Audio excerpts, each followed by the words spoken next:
everyone, Matthew with Be Different. It is Wednesday. Work week's almost over, halfway over. And I enjoy James 2 through 5, chapter 1. Chapter 1, verse 2 through 5. Reason being is because every time I'm struggling with something or I'm dealing with something, it kind of sets my mind straight. And here, listen to this real fast. So it says, don't run from tests and hardship, brothers and sisters. As difficult as they are, you will ultimately find joy in them.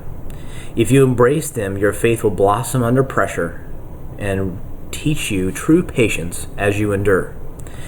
And true patience brought on by endurance will equip you to complete the long journey and cross the finish line, mature, complete, and wanting nothing.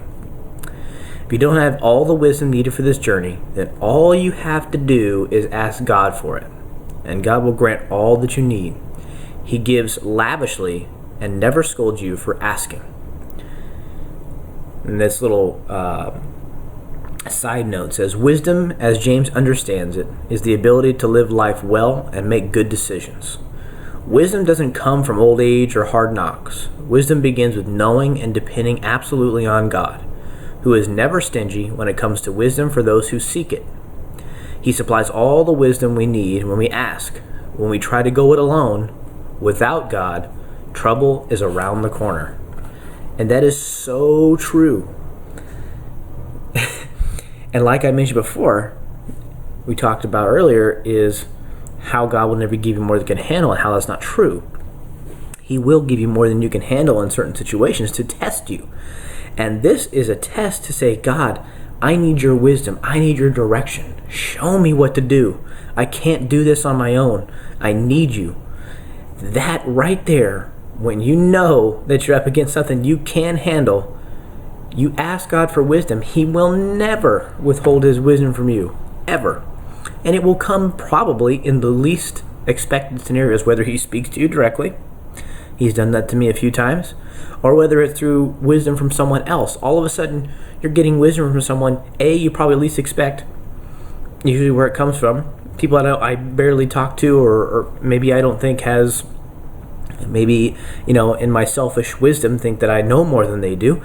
All of a sudden, wisdom and insight comes from them. Maybe they say it a certain way that I've never heard before. Maybe they have experienced it before. And so that's why it's important to never think of yourself more highly than you ought to. And in Scripture, it tells us that. So it's it's kind of like, look for the wisdom in the most unexpected places. And that's the way God works. At least that's the way he works with me. So he'll give it to me when I'm sleeping, when I'm in the shower, when I'm getting ready for the day, while I'm eating breakfast, just sitting there and spacing.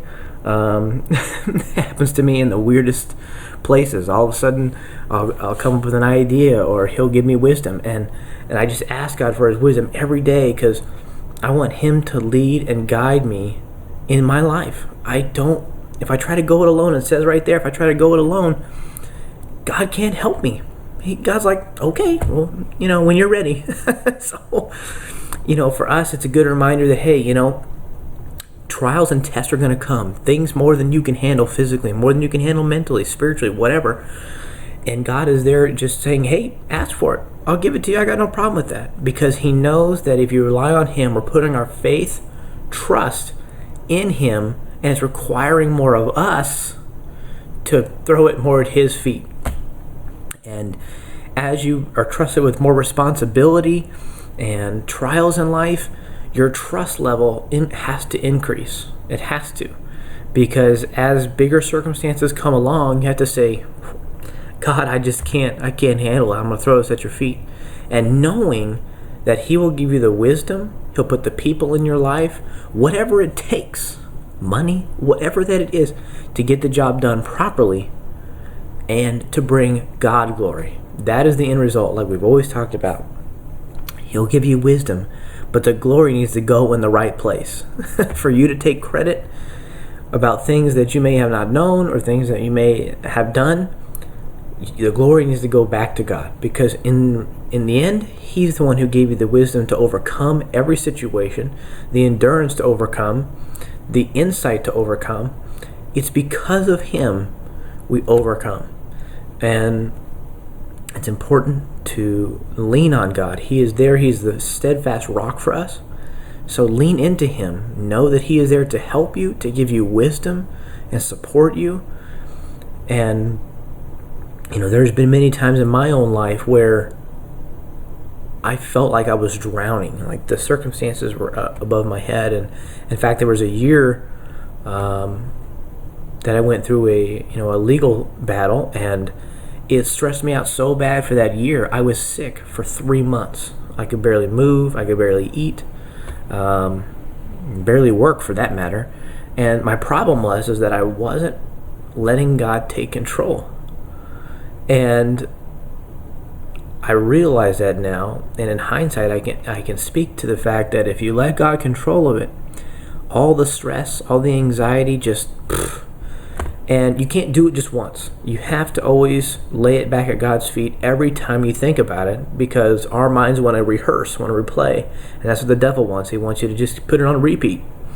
And again, asking God for wisdom and throwing the issues at His feet and say, God, how do I handle this? What do you want me to do? What do you want me to do? Not what do I want to do? What do you want me to do, Lord? So, guys, lean into God's wisdom today. Trust Him. He knows what He's doing. And again, I think waiting is the hardest part of getting His wisdom and His insight, because He's waiting for the right opportunity. You don't know when that is, but He's waiting for the right opportunity, and He's going to give you wisdom when you need it. Be different today, guys. Lean into God's wisdom. Ask for it. He will give it to you. It's promised in His Word. Have a good day, guys.